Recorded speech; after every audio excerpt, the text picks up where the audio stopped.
quiserem ir abrindo lá em 1 Pedro. Até então eu estava um pouco na dúvida se eu compartilharia ou não sobre esse tema, dentro do assunto. Mas todas as músicas, os louvores, tudo que nós entoamos ao Senhor, eu creio que confirmou. E com muita sinceridade e humildade, que eu não sou perito na área, mas eu gostaria muito de trazer alguns assuntos, alguns temas, ou pontuar algumas coisas relacionadas à nossa alma, dentro aqui da Epístola de Pedro. Então, gostaria que a gente começasse, a gente orasse, como o Alberto já nos orou, nos ajudando, eu gostaria novamente de pudéssemos orar. Senhor, nós nos colocamos diante de Ti, pedimos que o Senhor tome, Senhor, as nossas vidas, tome, Senhor, diante de Ti os nossos corações, nossas almas, que o Senhor mesmo nos edifique, Senhor. A palavra é do Senhor, tudo, Senhor, que fazemos é para o Senhor, e pedimos a Ti que o Senhor seja glorificado, Senhor. Que o Senhor nos dê graça, nos dê entendimento, Senhor, com respeito à Tua palavra. Amém. Já há um tempo tenho proposto em considerar sobre 1 Pedro, mas já tem um certo tempo que eu não compartilho sobre a epístola. E nós paramos, pelo meu controle, pelo que nós consideramos, nós paramos aqui, começamos no versículo 22 e até o 25, que eu quero ler hoje com os irmãos e irmãs. 1 Pedro 1, 22 a 25. Purificando as vossas almas pelo Espírito, na obediência à verdade, para o amor fraternal, não fingido, amai-vos ardentemente uns aos outros, com um coração puro, sendo de novo gerados, não de semente corruptível, mas da incorruptível, pela palavra de Deus, viva e que permanece para sempre. Porque toda carne é como a erva, e toda a glória do homem como a flor da erva. Secou-se a erva e caiu a sua flor. Mas a palavra do Senhor permanece para sempre. E esta é a palavra que entre vós foi evangelizada. Da última vez eu me recordo que eu estive considerando sobre a questão da nossa obediência perante o Senhor. E também terminamos lá, como o Senhor disse em Hebreus, que Ele não se envergonha daqueles que caminham como peregrinos nessa terra. Mas hoje eu gostaria de considerar sobre as nossas almas. Por que que isso é tão importante? Pedro colocou ela dessa forma, e ele vai citar isso novamente dentro da sua epístola. Por que que nós temos essas considerações? É sabido que nós temos, três partes, o corpo, a alma e o espírito. Então, dentro disso, Pedro, ele conhecia muito bem esse assunto. Se nós recordarmos um pouco nos evangelhos, Pedro, ele disse que ele estava pronto a ir com o Senhor para a morte. E o Senhor disse que o galo não cantaria enquanto ele não o negasse. Então, alguém que é muito forte na sua alma, nas suas resoluções, ele pode então falar um pouco a respeito disso. Ele pode então identificá-las. E ele pode então falar que a alma, ela tem que caminhar num caminho da obediência, da morte. Porque quando nós obedecemos, nós tomamos a vontade de outra pessoa para como a nossa. Então nós temos que abrir mão de nossa vontade. E nós temos que obedecer. E o Senhor Jesus, Ele disse isso com respeito à cruz. Que se nós queremos segui-lo, nós temos que tomar nossa cruz dia a dia. Então não é o seu marido, não é a sua esposa que é a sua cruz. Não é a sua vida, o seu trabalho. É a nossa alma, que ela tem que tomar a vontade do Senhor e ela tem que morrer todos os dias. E Pedro, ele fala que a purificação das nossas almas, a minha versão, ela traz a palavra pelo Espírito, porque ela é uma versão utilizada dos textos recéptos, da Bíblia. É um texto mais antigo, tem várias versões. E eu só vi, dentro dessa versão minha aqui, da Almeida corrigida, Corrigida Fiel, que traz essa palavra, que o Espírito, ele vai nos levar à obediência, o Espírito Santo. Então eu gostaria de considerar essa questão das nossas almas. E, iniciando, eu gostaria que nós víssemos um texto lá em Lucas, no capítulo 3. Lucas 5, perdão. Lucas 5, versículo 33.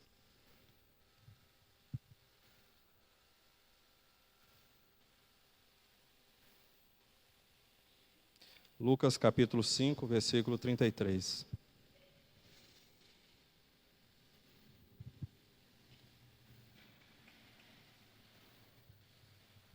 Disse-lhe então eles: por que jejuam os discípulos de João muitas vezes e fazem orações, como também os dos fariseus, mas os teus comem e bebem? E ele lhes disse: podeis vós fazer jejuar os filhos das bodas, enquanto o esposo está com eles? Dias virão, porém, em que o esposo lhe será tirado, e então, naqueles dias, jejuarão. E disse-lhes também uma parábola: ninguém deita um pedaço de uma roupa nova para coser em roupa velha, pois romperá a nova, e o remendo não condiz com a velha. E ninguém deita vinho novo em odres velhos, de outra sorte, o vinho novo romperá os odres, e entornar-se-á o vinho, e os odres se estragarão. Mas o vinho novo deve deitar-se em odres novos, e ambos juntamente são conservados. E ninguém, tendo bebido o velho, quer logo o novo, porque diz: melhor é o velho. Então, meus irmãos, minhas irmãs, são textos conhecidos, talvez nós saibamos eles de cor, mas nós temos vivido dessa forma, nessa nova vida, esse vinho novo, que é o Espírito Santo, ele deitado em nós, esse remendo novo, essa vida nova, ela tem tomado de fato o nosso coração, de fato a nossa vida. Nós temos caminhado, a nossa alma, ela foi regenerada. Pedro, ele usou uma palavra, ela foi renovada. A alma, como vou dizer, ela precisa ser santificada, dia a dia, ela precisa dessa santificação, dessa purificação, mas é esta vida nova, esse vinho novo que virá. E ele, na figura do Espírito Santo, se nós tomarmos a palavra lá em João 7, ele vai agir em nós. Então nós não podemos caminhar da mesma forma que nós caminhávamos antes de conhecer o Senhor. O outro texto está em Efésios, capítulo 4. Espero terminar hoje. Efésios 4,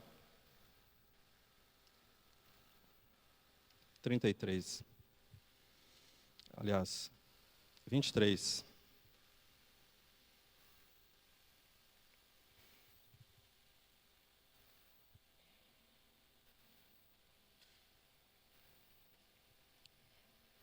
Vamos ler a partir do 19 aqui, por favor.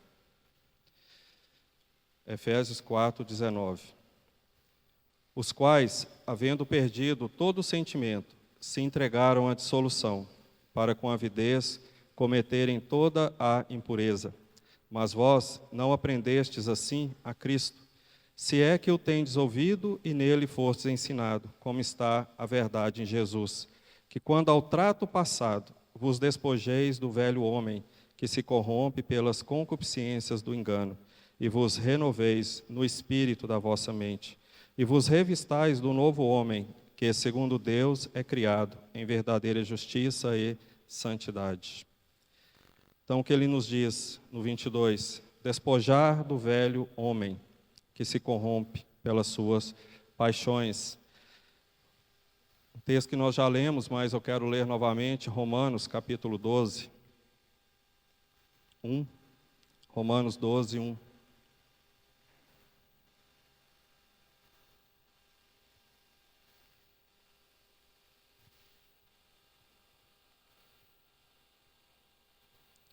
Romanos 12, 1.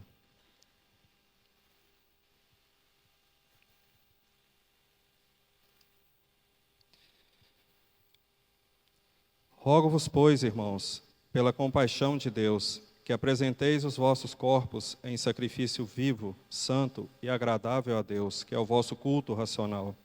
E não sedes conformados com este mundo, mas sedes transformados pela renovação do vosso entendimento, para que experimenteis qual seja a boa, agradável e perfeita vontade de Deus. A palavra ela nos diz que nós precisamos dessas renovações. E onde entra a nossa alma? Aqui foi falado sobre entendimento, sobre o velho homem, como nós lemos lá em Efésios. Tudo isso diz respeito à nossa alma. Porque se nós formos estudar sobre a parte imaterial do corpo, né? Está aqui a Priscila, o Silvio, que são formados nessa área de saúde, e outros. Como eu disse, eu não sou entendedor do assunto, especialista, mas eu quero simplesmente trazer para nós, dentre esses assuntos, o que a palavra nos diz para nos ajudar a entender por que nós, muitas vezes, não temos tanta vontade, ou nós não compreendemos bem a palavra, ou não compreendemos bem o caminhar com o Senhor. Principalmente a respeito do que nos acontece no dia a dia. Como que nós vamos reagir a isso?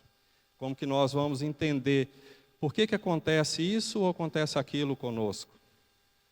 A palavra ela nos ensina, irmãos, a nós levarmos os nossos pensamentos, levarmos a nossa vida, levarmos a nossa situação perante o Senhor. O Senhor ele nos chamou a ir até Ele para termos alívio, achar descanso para as nossas almas. E é justamente nesse local onde nós não temos muita paz, exatamente nisso dentro de nós, porque nós precisamos entender o que está acontecendo conosco para nós termos paz. Por isso que a palavra nos diz para nós pegarmos o nosso entendimento, como Pedro já falou aqui anteriormente, cingindo o lombo do nosso entendimento, para nós então compreendermos essa vontade do Senhor. Como que nós podemos oferecer um culto ao Senhor, racional ou espiritual, se nós estamos angustiados, se nós estamos com dificuldade? Isso reflete na nossa vida aqui, reflete na nossa vida em casa, reflete na nossa vida no trabalho, reflete onde nós vamos caminhar. E a palavra ela nos diz que nós temos que purificar a nossa alma pela obediência à palavra. Mas quando nós estamos com a nossa alma em tumulto, como um turbilhão, nós não compreendemos. Nós não damos conta de obedecer a palavra. Nós não damos conta de sujeitar a palavra, porque há uma outra pessoa em nós, que chamo eu, que há um conflito dentro de nós, para nós não obedecermos. Paulo ele aprendeu isso lá em Romanos, aqui, se você voltar, ele diz, olha, desventurado homem que sou, quem me livrará do corpo desta morte? Ele tinha o querer o bem e fazer nele, aquela vontade, mas ele não conseguia. Ele via nele uma outra luta, ele via nele um outro ser guerreando. Então isso é sério para nós. E Pedro ele está muito ocupado com isso. Por quê? Lá no outro capítulo ele vai fazer a colocação que as concupiscências vão fazer guerra com a nossa alma. Os desejos vão fazer guerra com a nossa alma. E se nós não tivermos a nossa alma purificada, a nossa alma realmente dentro daquela vontade de Deus, conhecendo a vontade de Deus, nós vamos cair, nós vamos ter queda. Isso não é a vontade de Deus. Se nós pegarmos um pouco, olharmos, né, o irmão Oswald Chambers, ele tem um livro que chama Psicologia Bíblica. Então ele começou desde antes da criação, na queda de Lúcifer. E aí então ele veio trazendo. Se nós formos tirar um pouco o lado somente espiritual e levarmos para o nosso lado físico, humano, nós vamos ver que temos muitos problemas. Elias passou por uma grande vitória no Carmelo. Depois, mais tarde, ele foi para a caverna, tampou o seu rosto com a capa, e o Senhor foi lá e perguntou para ele, Elias, o que você faz aqui? Elias estava com depressão. Ele se refugiou na caverna, e o Senhor foi encontrá-lo com ele. A ansiedade, depressão é uma doença do século, uma doença que depois da pandemia ataca todos nós. Nós somos sujeitos a tudo o que acontece aqui, irmãos. Mas nós temos que aprender a nos refugiar no nosso Senhor Jesus. Temos que colocar nele. Ele não está longe de nós. Ele usou uma figura desse vinho para colocar em nós, falar, olha, nós temos alguém, nós temos o Espírito Santo que veio para estar conosco, para nos conduzir. Qual é a situação que você está vivendo? O que você está passando? Aprenda a se refugiar no Senhor. Nós temos que fazer igual aqueles, o pardal e a andorinha, que achou casa, mas eles acharam casa. O adorador vinha, olhava e via um pardal lá no templo. Ele achou um lugar de refúgio. Então nós temos que aprender esse local de refúgio. A nossa alma tem que refugiar no Senhor. Nós cantamos agora há pouco, como o rei Davi, eu quero te adorar. Se nós pensarmos, Davi, ele pulava, cantava, mas onde que ele se refugiava? No Senhor. Davi foi muito afligido. Ele conhecia muito bem as aflições. Ele conhecia muito bem aquilo que estava dentro dele e aquilo que trazia um mar de turbilhão para a vida dele. E o Senhor colocou essas coisas para nós, não à toa, mas nós precisamos nos voltar para o Senhor, precisamos nos colocar nele, nos refugiar nele. Então eu gostaria de começar, eu coloquei aqui 4 assuntos sobre a questão da alma, e uma delas, ele vai mesclar, que é o nosso intelecto, a nossa mente, com a nossa alma, porque nós vamos, essa parte imaterial, o nosso intelecto, a nossa mente, vai influenciar nos nossos sentimentos, vai influenciar nas nossas vontades, vai influenciar em tudo que nós vamos sentir. Porque nós precisamos compreender a palavra de Deus, porque o Senhor ele nos capacitou com essa mente. Às vezes nós desprezamos isso, mas o Senhor ele não despreza. É um bem inato em nós. E a palavra ela fala que nós precisamos compreender esta vontade do Senhor. Eu gostaria de ler pelo menos um texto. Está lá em Colossenses. Colossenses.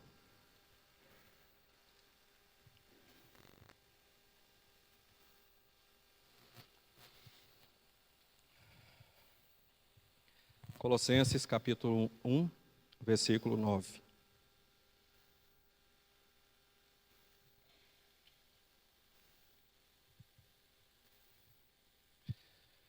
Colossenses 1, 9.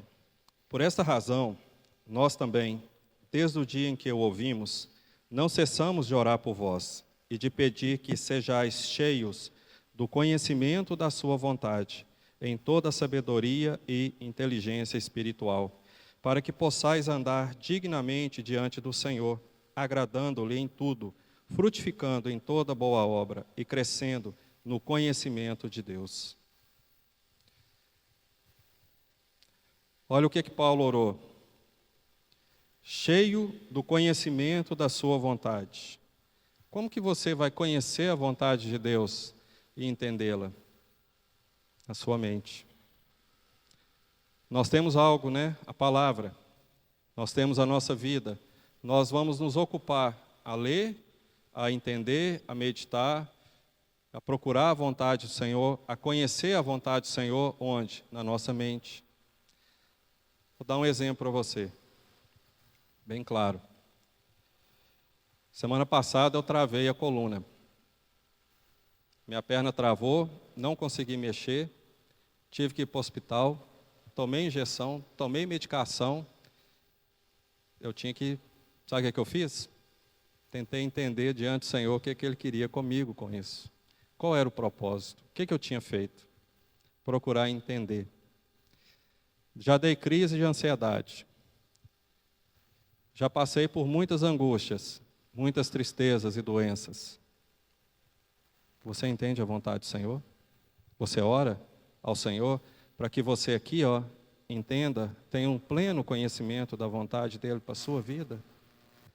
Quantas vezes nós já oramos? Nós tivemos experiência no nosso grupo, de reunião.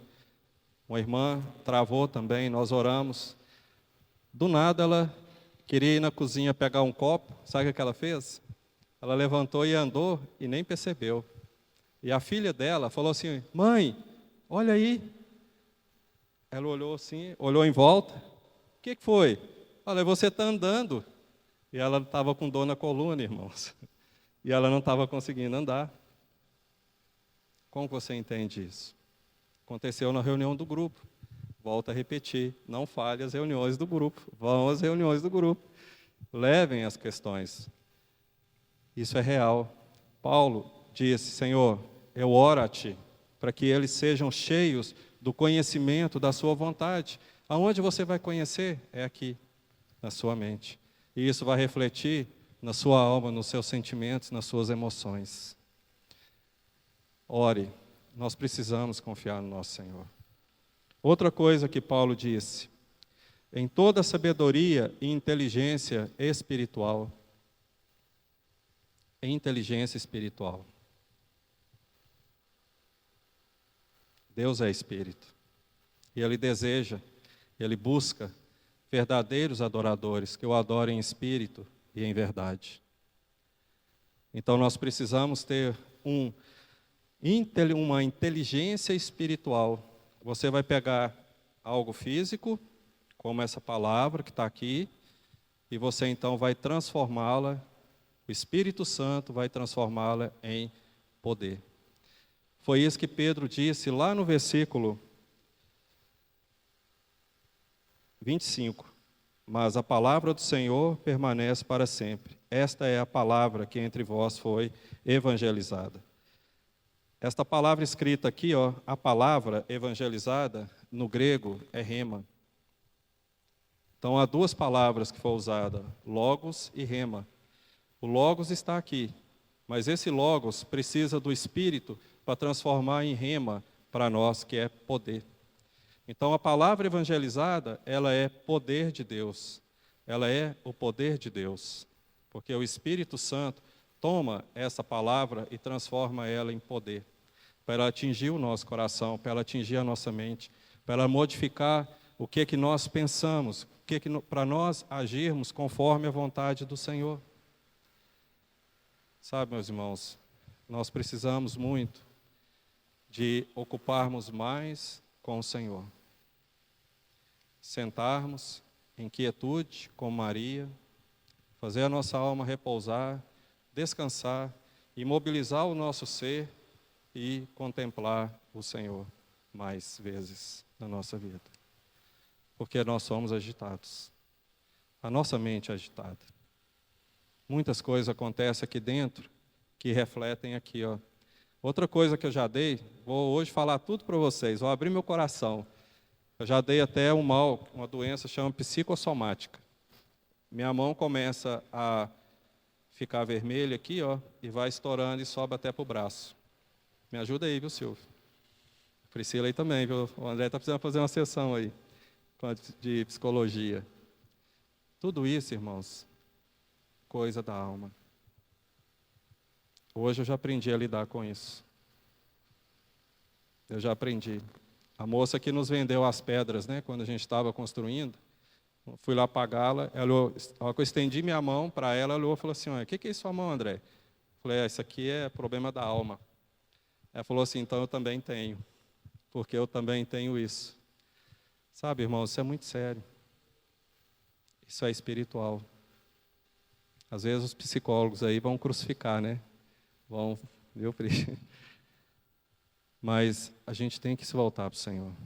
O Senhor, Ele falou sobre o homem ansioso que esteja.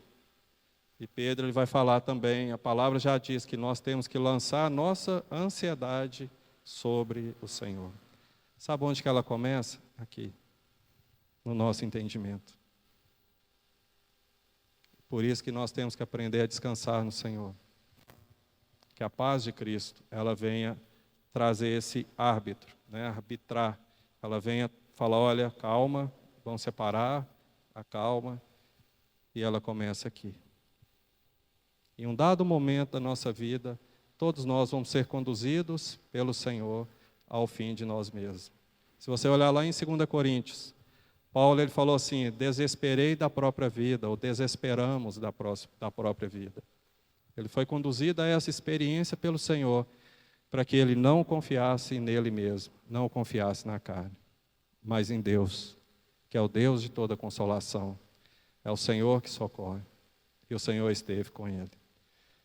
Então nós vamos chegar a esse ponto, quando nós reconhecermos o Senhor e podermos descansar nele, no nosso Senhor Jesus. O outro ponto que eu gostaria de falar é a vontade. E eu gostaria de analisar uns textos aqui no Evangelho de João. Evangelho de João.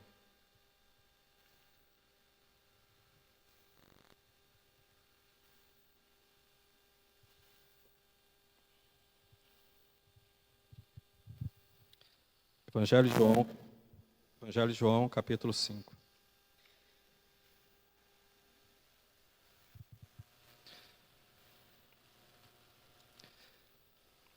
Versículo 40.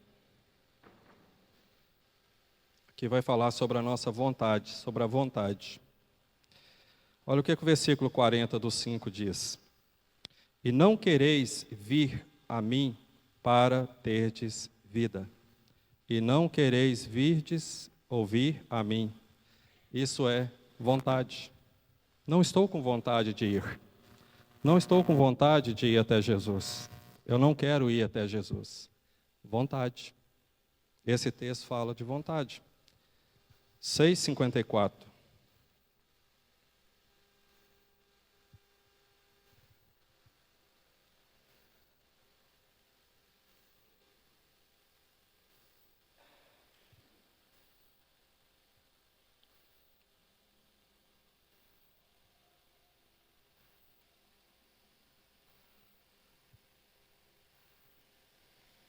Deixa eu ver se é esse texto mesmo. Eu acho que eu notei a minha relação está errada.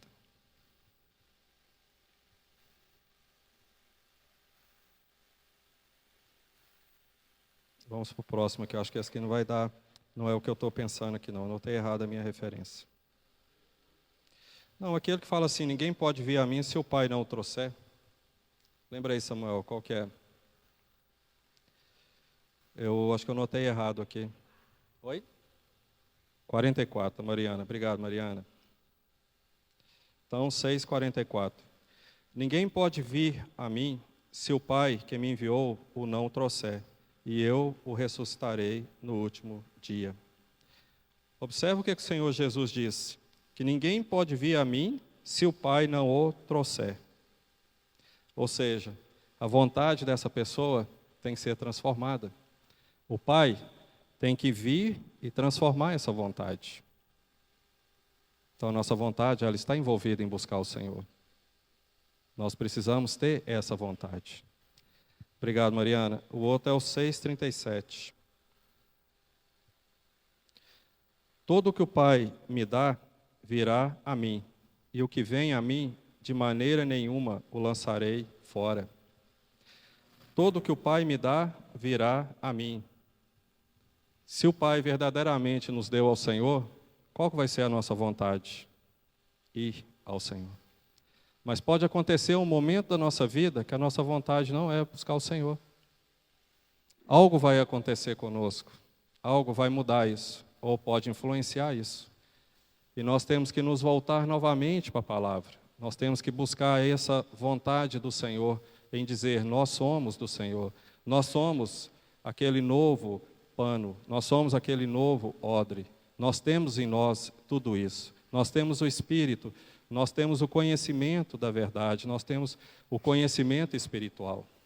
Porque a nossa vontade, ela vai interferir. Faça só um teste.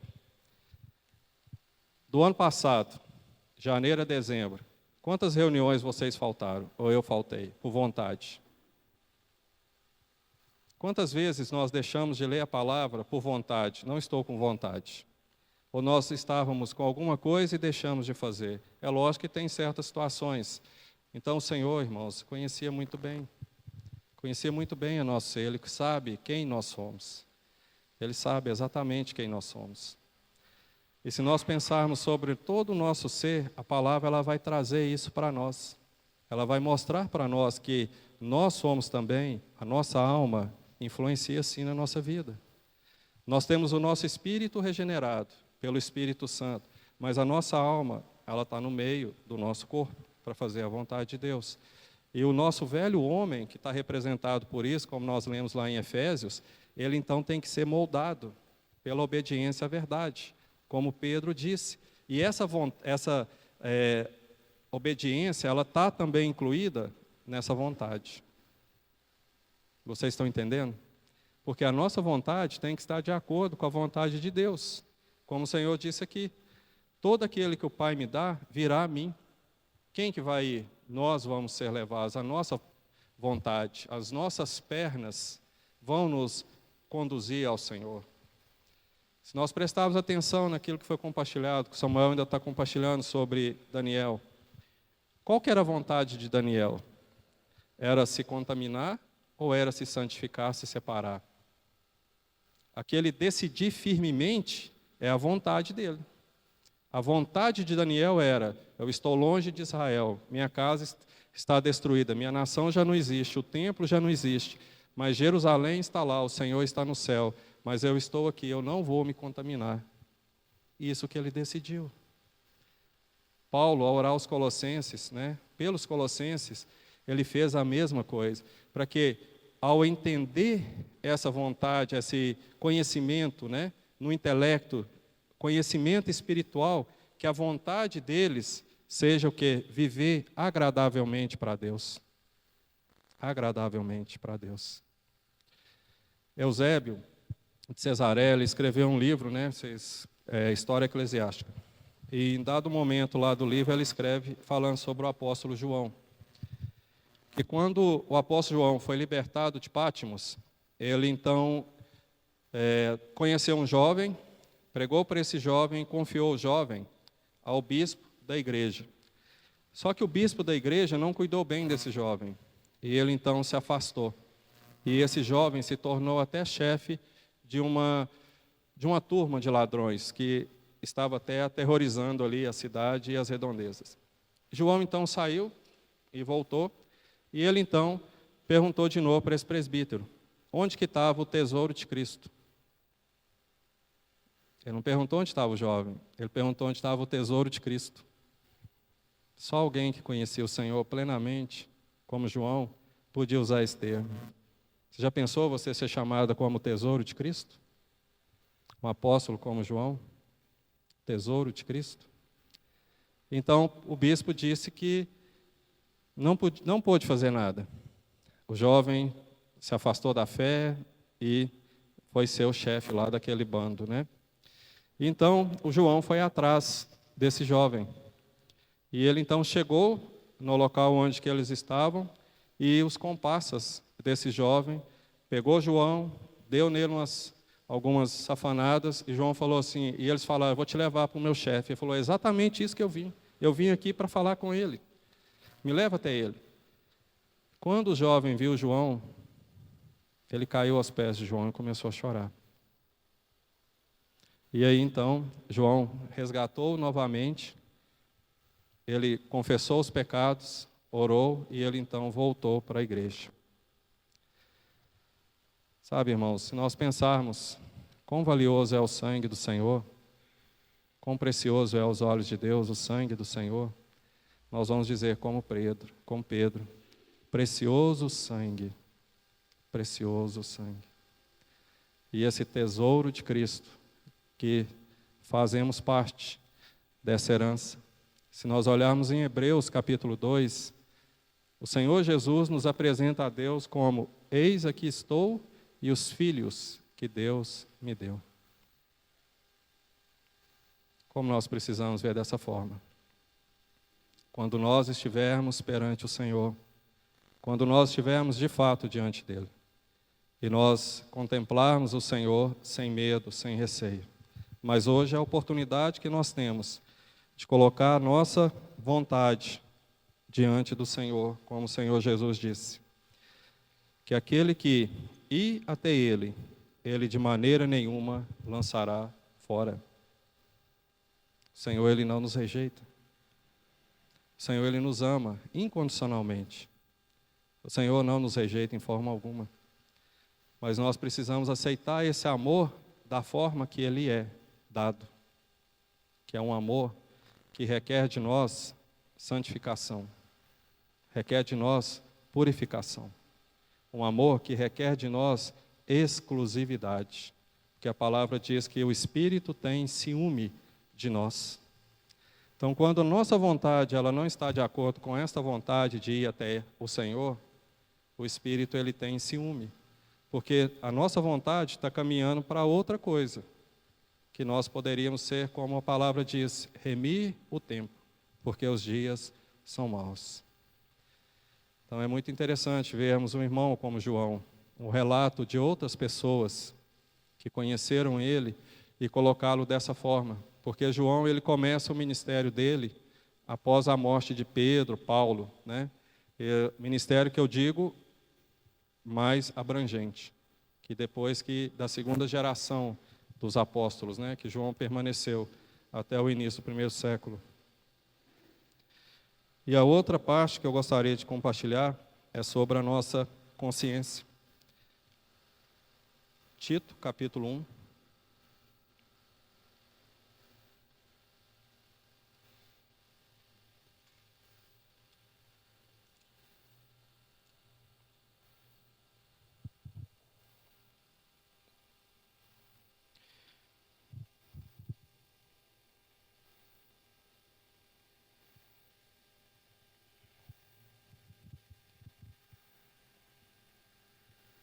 Capítulo 1 de Tito, versículo 15. Todas as coisas são puras para os puros, mas nada é puro para os contaminados e infiéis. Antes, o seu entendimento e consciência estão contaminados. Outro versículo lá em Hebreus.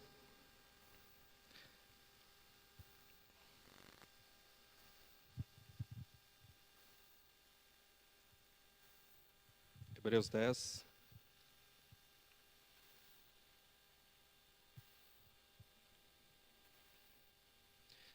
Hebreus 10, 22.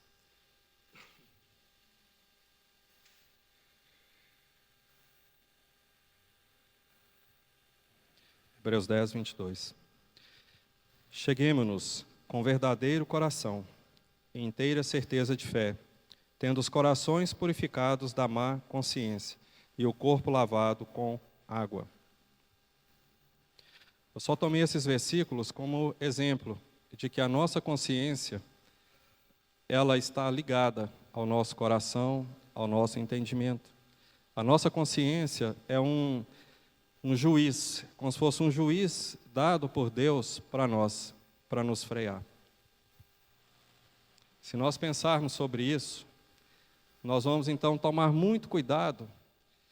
E Paulo ele vai falar que ele sempre se esforçou em ter uma boa consciência para com Deus. Porque o coração purificado, como Pedro disse, o amor não fingido, ele vem quando o nosso ser total, ele está rendido ao Senhor nessa obediência à palavra, nessa purificação da nossa alma. Porque o Senhor, ele disse que nós seríamos conhecidos pelo amor. Nada mais, nada menos, pelo amor. Por isso que João, ele, bem velho, né? É dito que João, quando ele reunia na igreja em Éfeso, ele era colocado na frente para falar, segundo a tradição. E ele dizia assim: filhinhos, amai-vos uns aos outros. Filhinhos, amai-vos uns aos outros. Filhinhos, amai-vos uns aos outros. Essa era a pregação de João. Os irmãos iam na reunião, reuniam, colocavam ele à frente para ouvi-lo dizer: filhinhos, amai-vos uns aos outros. Filhinhos, amai-vos uns aos outros. Somente alguém que viu e ouviu o batimento do Senhor poderia falar sobre o amor genuíno. Sabe, irmãos, a palavra ela é muito linda, se nós tomarmos ela como Deus a colocou para nós, muito puro. Você já pensou o Senhor de toda glória, o Criador, permitir que um homem se reclinasse ao seu peito, ouvisse o seu coração, e ele então, olhando para o Senhor para o alto e perguntando: Senhor, quem é? Muita intimidade, irmãos. Poucos tiveram esse privilégio. E o Senhor nos deu total liberdade para com Ele.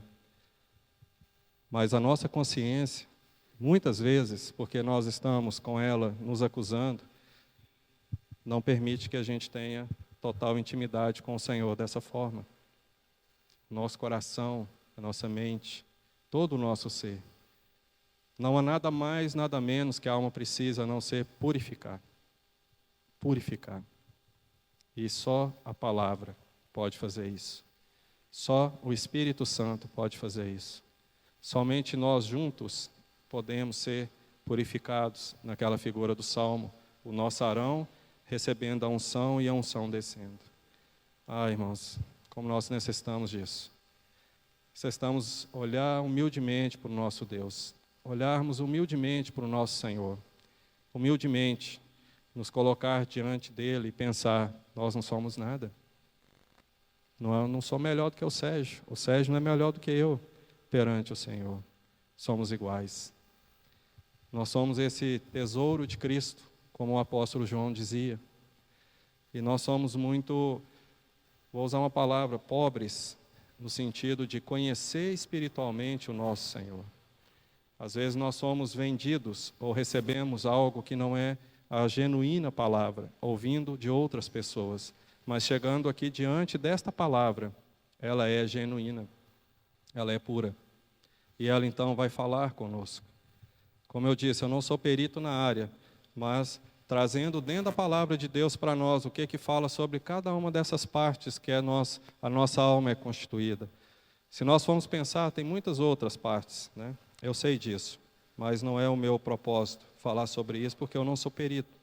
Mas talvez algum irmão ou outra pessoa que queira para frente falar sobre isso, pode nos ajudar a entender melhor essa questão. Mas dentro desse propósito da nossa alma, do que ela afeta, do nosso intelecto, da nossa sensibilidade, da nossa vontade, da nossa consciência, eu quis trazer para nos ajudar a entender o que Pedro estava falando sobre a purificação, quando ele disse no versículo 22, purificar as vossas almas pelo Espírito, na obediência à verdade. E nós já temos compartilhado, já aqui muitos irmãos falado sobre essa verdade, que a palavra é a verdade, o Senhor é a verdade. Então nós temos diante de nós esta oportunidade de purificar a nossa alma, de aplicar a palavra. E eu vejo que a vontade nossa, ela é uma grande inimiga em certos momentos da nossa vida, principalmente dadas as circunstâncias, dados a sentimentos, dadas as coisas que nos movem, que estão à nossa volta, que nos impede, muitas vezes, de usufruirmos do Senhor, de termos essa paz, de termos esse momento perante o Senhor e entendermos exatamente o que a palavra de Deus diz, nos gastar perante o Senhor. Tem um irmão que ele usava uma expressão, vamos gastar um tempo. Então, como que você gasta o tempo? Você compra o tempo, você remia o tempo, você paga por ele, para você estar diante do Senhor. É um tempo que ele é precioso, é um tempo que você, naquele momento, está registrado, mas o tempo que perde, que nós perdemos, não tem como mais voltar com ele, já passou. Mas aquele tempo que nós estamos perante o Senhor, ele é contado, ele é registrado, que nós estamos diante da sua pessoa, único e exclusivamente, que nós podemos pela fé nos posicionarmos perante ele, podemos pela fé levar todas as nossas angústias, todas as nossas ansiedades, todos os nossos sentimentos, todas as nossas ações de graças, todas as nossas palavras agradáveis ou angustiosas para o Senhor, todas as nossas queixas, porque ele tem cuidado de nós. E ele é o único capaz de cuidar de nós. Então que pensemos nisso, né? Colocando diante do Senhor essas questões. E Pedro ele continua aqui no versículo 22, falando sobre o amor.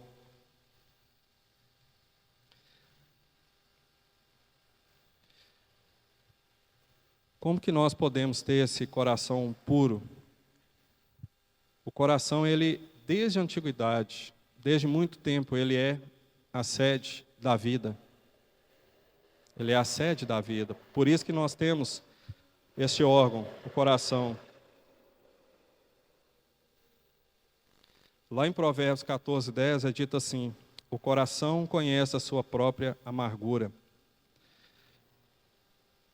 E trazendo essa questão do nosso coração, não vou me não vou me deter muito aqui, que ele diz: o amor fraternal não fingido, amai-vos ardentemente uns aos outros, com um coração puro.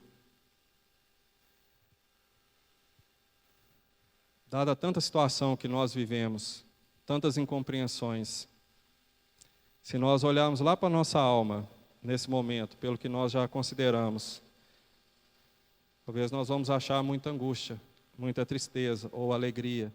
E o nosso coração também, ele pode estar purificado. Então, há várias nuances, né? Vários níveis, vários degraus que nós estamos. Mas como nós podemos amar puramente? Acharmos dessa forma? Eu lembro que há muitos anos, nós tínhamos várias compartilhares aqui na frente sobre a pregação do amor. E foi bem no início, quando eu comecei a congregar, e isso me cativava, essas palavras. Me cativava sobre a questão do amor, sobre nós amarmos, sobre nós estarmos juntos, nós sermos conhecidos pelo amor. Mas aí você pensa hoje, olha o nível que as pessoas estão vivendo, o nível que talvez nós todos somos até influenciados, o individualismo, nós passamos pela pandemia, nós passamos por tantas coisas. E esse amor continua.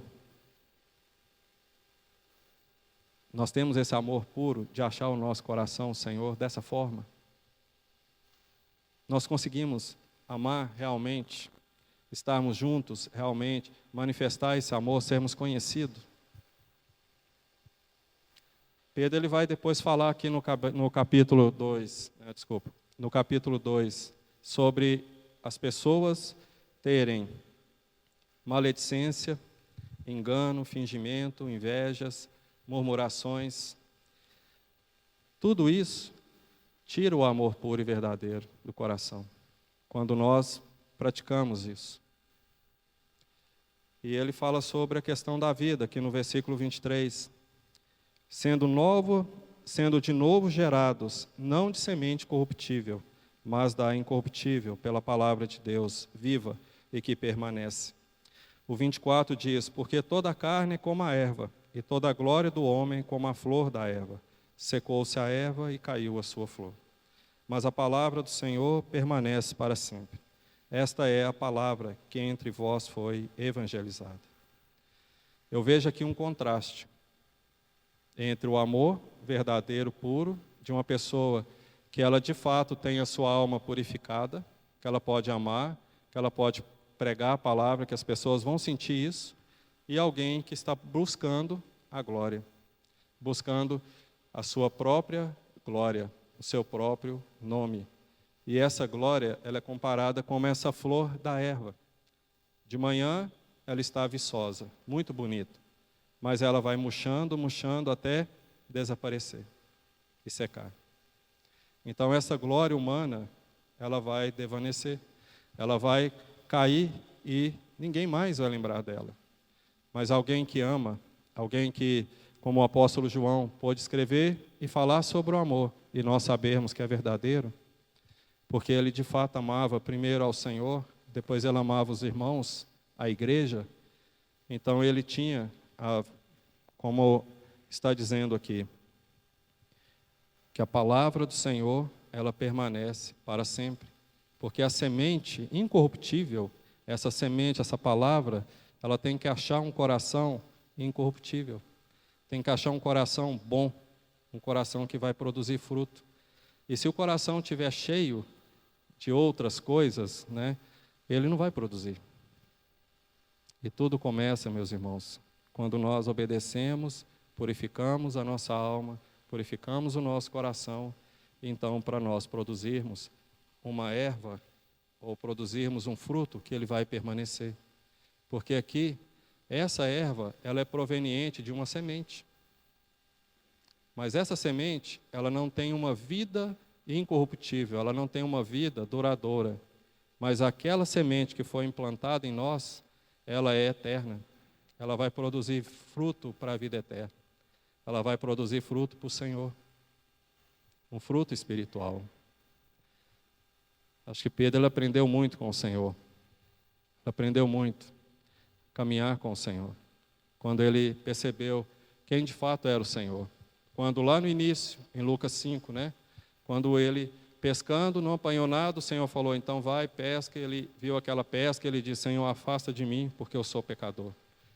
Então, quando o Senhor disse, olha, não temas, farei de ti pescador de homens. Então, ele aprendeu, ele viu muita coisa com o Senhor. E ele também adquiriu uma grande experiência. Se nós olharmos e pensarmos um pouquinho, colocarmos a nossa vida e olharmos como que de fato nós precisamos, o que você vai levar dessa vida?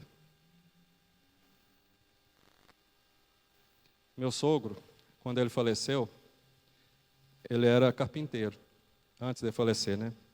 Mas quando ele faleceu, ele não era nenhum político, ele não era ninguém influente na sociedade, ele não era comerciante, ele não era ninguém, entre aspas. E o velório dele ficou lotado. Até a polícia foi, não por minha causa, mas eles até nos ajudaram a parar o trânsito.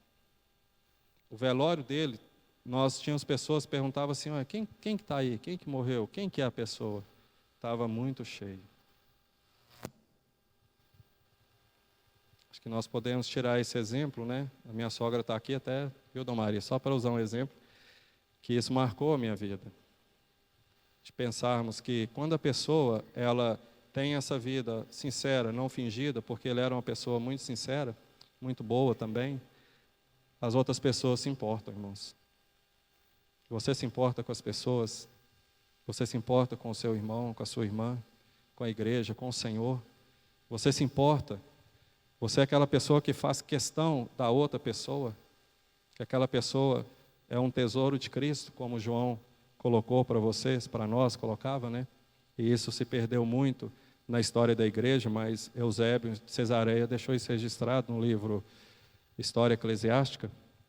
Então isso nos ajuda a pensar, a vermos os bons exemplos e olhando para a palavra, olhando para o Senhor, olhando o que o Espírito Santo deixou registrado para nós, e nós então vamos fazer como a palavra diz, que olhando para o Senhor como um espelho, nós somos transformados, até o ponto de que nós não vamos olhar mais no espelho e vermos a nossa face, mas nós veremos Cristo manifestado em nós.